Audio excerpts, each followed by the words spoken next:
Hello everybody and welcome to this video about the Rigel 288 electrical safety analyzer.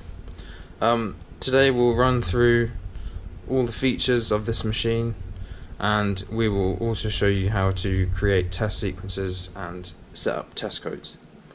First of all, we're going to take a look at the features of the machine. At the top you can see the screen here with all your displays. Right below we can see the function buttons and any alphabetical and numerical buttons, as well as your directional ones. You have your power button here and you have your off button here, the red one. Right at the bottom we have the socket for devices under test.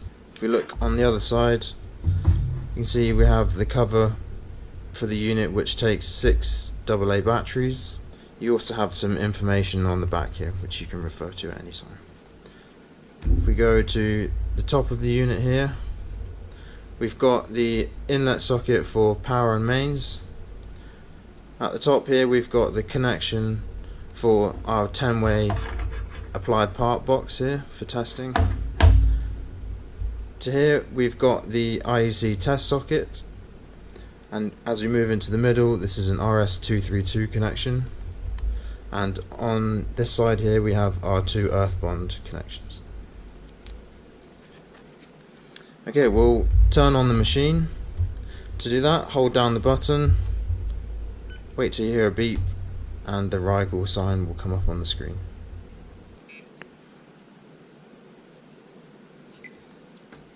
So once we've gone past the setup screen, we can see here we have an earth bond test. This is your first screen that you will refer to once you turn the machine on.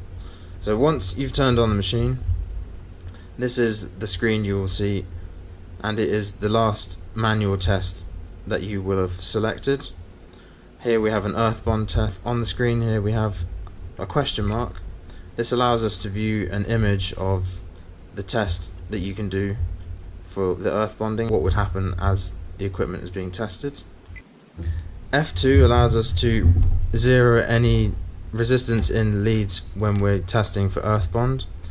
F3 allows us to change the settings within the manual test you want to carry out. And F4 allows us to go into a larger menu where you can change settings and you can make new tests, and you can transfer data as well. Okay, today we will be focusing on a specific test sequence. So in order to create new tests, what we have to do is to press F4. We can come down to setup. You can either press F4, which is the tick, or we can press the right directional button to move into the next menu. We can either come to test sequences or test codes. First of all, we'll show you test codes. Press F4. As you can see, we've got one made in here already, but we will create a new one. So press F1 to create a new test code. Now we have to press F4. This allows us to rename it. It's only a 4-digit test code, so you can name it whatever you like. To do that, we press F4.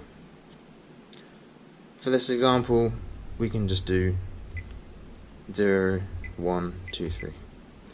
Okay, you can check the run mode for semi-automatic or automatic.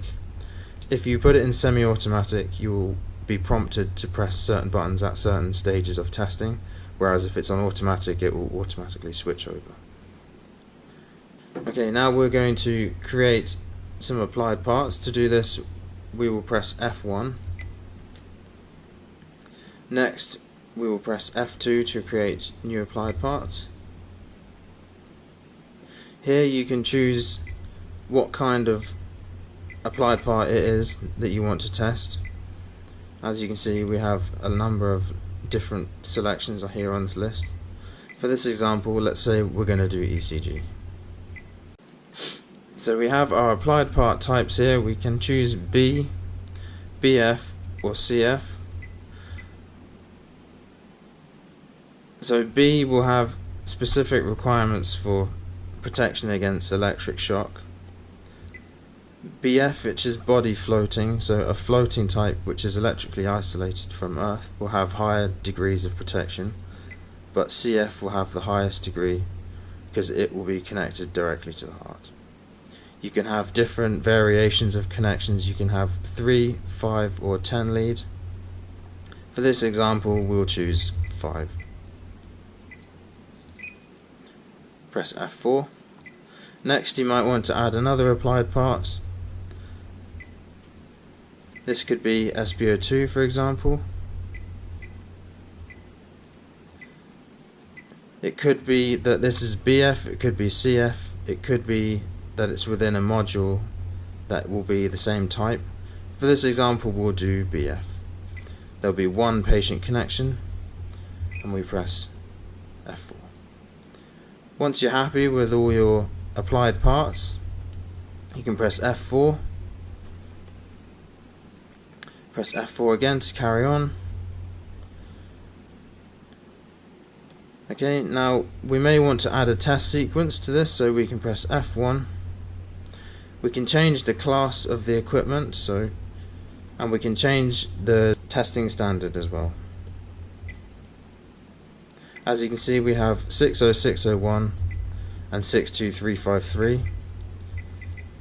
If we go further down the list, there's also 0701 and 0702.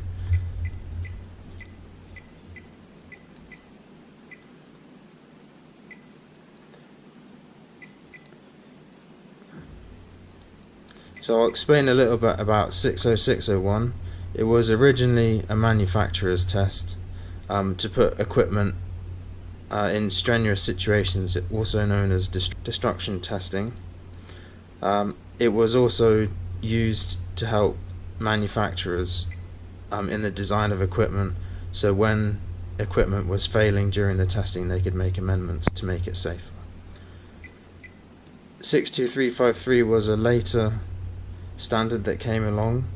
It's a standard universally accepted by manufacturers now as a means of testing. It still includes stringent test levels that need to be met, but they don't put the equipment under such strain. For this test we're going to choose 62353 class 1 direct. We'll press F4.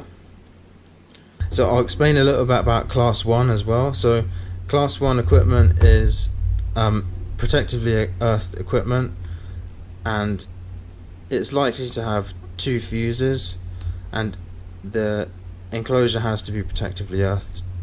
And if you have class 2 equipment, otherwise known as double insulated, so we have class 2, which is otherwise known as double insulated, which has basic protection through insulation and then a supplementary protection through another layer of insulation.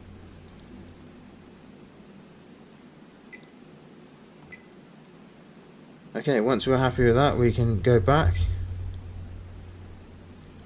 press F4 to save changes, and now if we go back to the home screen, press F4. If we go to auto mode now, we can create an example asset ID, so we'll go 000. You can either, if you know your test code, you can put it in, so 0123, press F4 and it will automatically bring it up. Otherwise, if you can't remember the name of it, you can always go into the menu here and it will be here. Press F4. Again, select the run mode and you can change the test period. Also, to double check, if we press F1, you should have your applied parts that we set up in our previous test code menu, which is all correct. So we can press F4 again. We can press F4 to begin the testing. You will have your asset trace variables. These can include manufacturer, model, serial numbers.